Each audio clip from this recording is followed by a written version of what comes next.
The F-35, the most expensive weapons system in history that boosters say can do just about anything in aerial combat, could have a new mission, shooting down intercontinental ballistic missiles.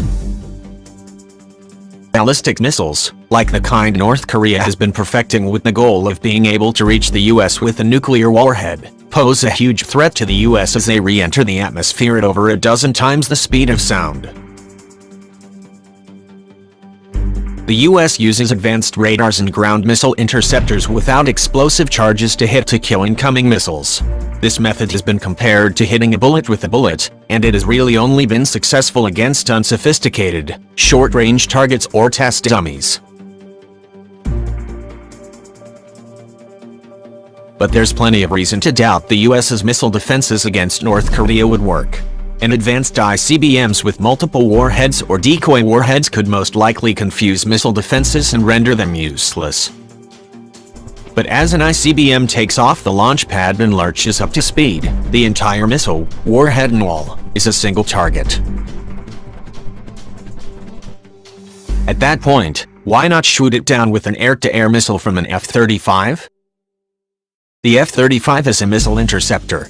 The U.S. Air Force has for decades had air-to-air missiles that lock onto hot, flying targets, and an ICBM in its first stage is essentially that.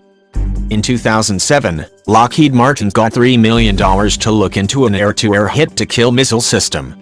In 2014, a test seemed to prove the concept.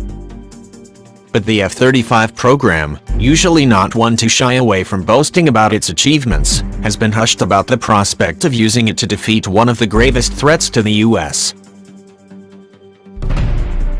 I can tell you that the F-35 is a multi-mission fighter, Commander Patrick Evans of the Office of the Secretary of Defense told Business Insider when asked about the program. It would be inappropriate to speculate on future capabilities or missions of the weapon system. Rep. Duncan Hunter, a member of the House Armed Services Committee, was more open to speculating about why the Pentagon hadn't gone through with missile intercepting planes. Very simple, what we're trying to do is shoot air-to-air missiles off F-35s in the first 300 seconds it takes for the missile to go up in the air, Hunter said during a November meeting on Capitol Hill with the Missile Defense Advocacy Alliance, according to Inside Defense. Hunter also pointed out that in some places North Korea is just 75 miles across, well within the F-35's missile range, Aviation Week noted.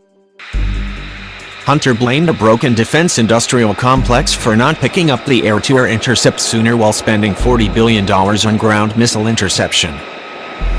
There's not a retired general that works for Company A that says, "I would like to do the thing that costs no money and it doesn't get me a contract," Hunter said, according to Inside Defense. No one says that. An F-35 missile intercept over North Korea may be an act of war. The present crisis with North Korea may demand some expediency from the Pentagon regarding the F-35. The F-35, with its all-stealth, is ideal for breaking into North Korea's protected airspace. It can already use the air-to-air missile in question, and its sensor fusion would make it the best plane for the job. The drawback, though, is that the F-35 would need to get close to the target missile as it's leaving the launch pad, which could mean firing interceptor missiles over enemy territory, something North Korea could see as an act of war. If North Korea were to actually threaten the US or its allies with a missile, an F-35 intercept could be a game-changer. The US reportedly knew about North Korea's latest launch 3 days in advance, despite the North's efforts to hide preparations. In a similar situation, the US would have plenty of time to get the F-35s in place. But the F-35 was already a nightmare for North Korean defenses before the prospect of using it to intercept a missile came up, and it's unclear how Pyongyang would react to the stealth plane going anywhere near its borders.